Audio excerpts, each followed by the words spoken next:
Olá pessoal, senhoras e senhores, profissionais da segurança, aqui Giovanni Rodrigues, canal Vigilante. Vim trazer uma notícia para vocês, né, que foi aprovado aí numa das comissões na Câmara dos Deputados Federais, né, um projeto de lei que dispensa a comprovação de efetiva necessidade para o porte de arma de fogo. Então, vamos ver a tramitação junto aqui. Inicialmente aqui, PL 6354, né, o autor Luiz Miranda, né, do DEM, de 2019. Esse projeto ele aumenta muito as penas para a questão de posse e porte ilegal de arma, tá? Tem que ficar atento nisso. Eles dizem aqui no texto que tem que aumentar a responsabilização do cidadão, aumentar a sua liberdade, mas também aumentar a responsabilização do cidadão que cometeu algum crime. Engraçado que para o criminoso mesmo, né, não para o cidadão de bem, a gente nunca vê alguma medida mais efetiva, né? Sempre prejudicando o cidadão de bem, aquele que cumpre todos os requisitos e tal, né? Enfim, vamos ver aqui. Ele foi aprovado então aqui, ele foi aprovado no dia 10 de maio, tá? Foi aprovado o parecer e ele seguiu para recebimento na CCJ, certo? Comissão de Constituição e Justiça e Cidadania. E de cidadania, no caso, né? Então tá aqui, ele já tramitou por algumas comissões, vocês podem perceber aqui, ó. Já começou a tramitar, e aí tem até a questão do... Eu vou ler para vocês aqui o parecer, né? Esse aqui é o parecer que foi votado favorável, tá? Outro ponto acrescentado no substitutivo, né?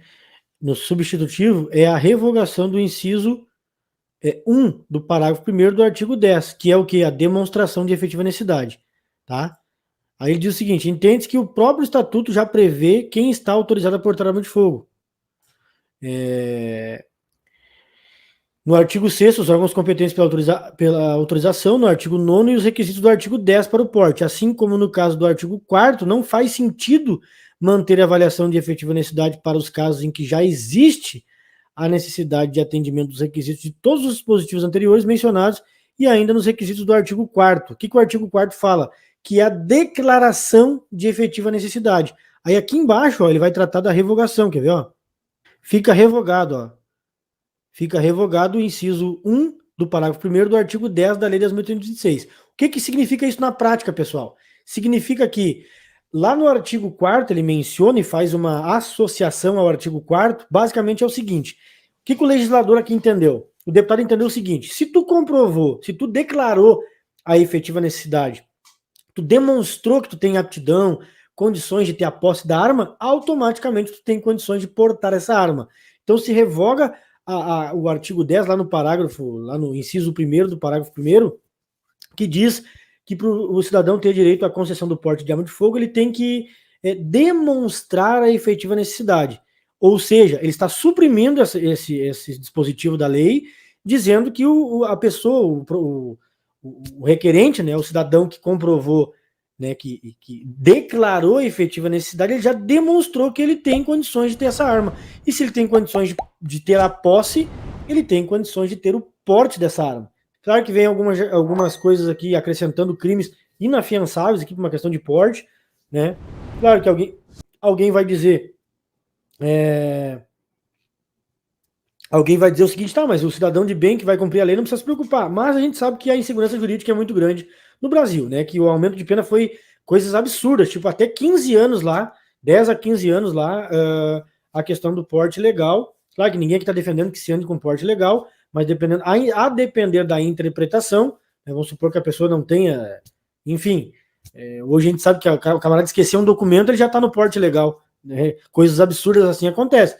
Então, crimes inafiançáveis, né? Mesmo o cara tendo a posse regular da arma, mesmo sendo detentor da posse, se ele cair no porte legal, crime inafiançável, tá?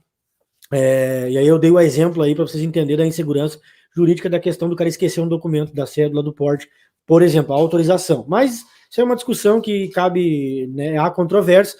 Mas o que eu quero dizer para vocês?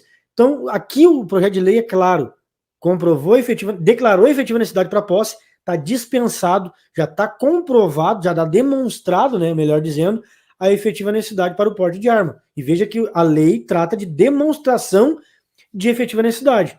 E a Polícia Federal cobra comprovação. Demonstrar é só apresentar. É diferente de ter que comprovar. Se eu apresento, se eu entrego elementos, né, eu só estou demonstrando, estou expondo. Agora, ter que comprovar isso que eu apresento, que eu alego, é outra coisa diferente. Tá? Há um significado e um sentido, tá, diferente nesses termos aí. Mas, enfim, declarou efetiva necessidade, tem a posse nesse projeto de lei, se passar, se for aprovado em todas as comissões, o cidadão terá direito ao porte de arma de fogo. Então, como eu disse para vocês, favorável por causa das eleições, aquela mesma conversa que a gente já sabe, é uma demanda social, é um clamor popular. A maioria das pessoas querem porte de arma.